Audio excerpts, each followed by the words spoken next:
In this podcast, we'll look at Section 3 of the Online Course Assessment Rubric, Course Structure. Section 3 of the Online Assessment Rubric is Course Structure. Now, the way you structure your course is largely up to you, as long as it's clear for the students how they need to proceed through the course. We do have a statement here in the header.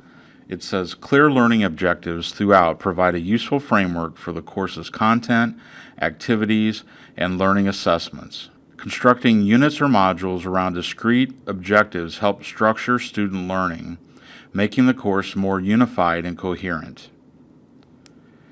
Now, below there are 5 different components for this, and they basically start out with identifying the course structure.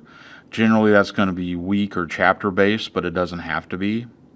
And you can call these learning units modules, chapters, weeks, however you want to name them. You just want to be consistent there. And that's really what we're looking for, is consistency, so the students know from week to week what they need to be doing in your course.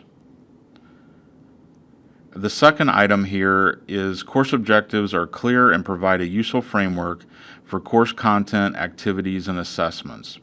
Now, we're generally going to accept that this has happened during the creation of the course and that these objectives are stated in your syllabus.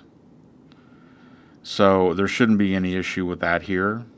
The third item here says that clear and measurable objectives are provided for each learning unit, module, chapter, or lesson.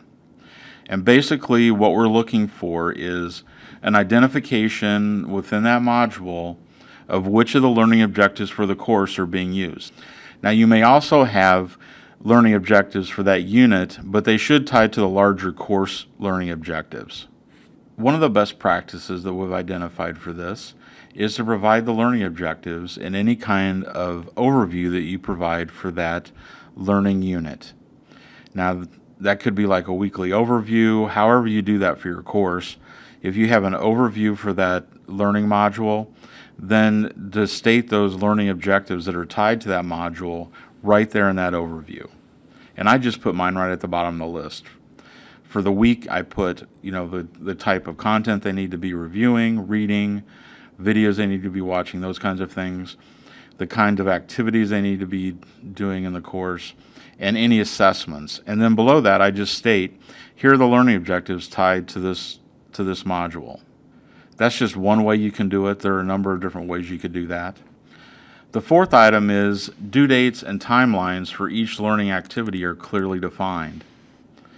Now, this could be done through a course schedule, the use of the calendar, but putting those dates into the course in a couple of places is a best practice.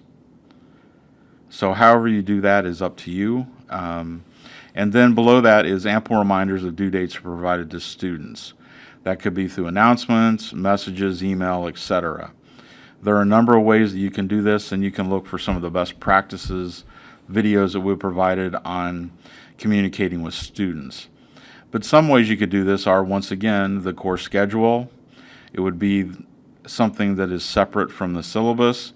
Also the course calendar, using the announcements, and encouraging your students to subscribe to the notifications so they receive notification of upcoming due dates.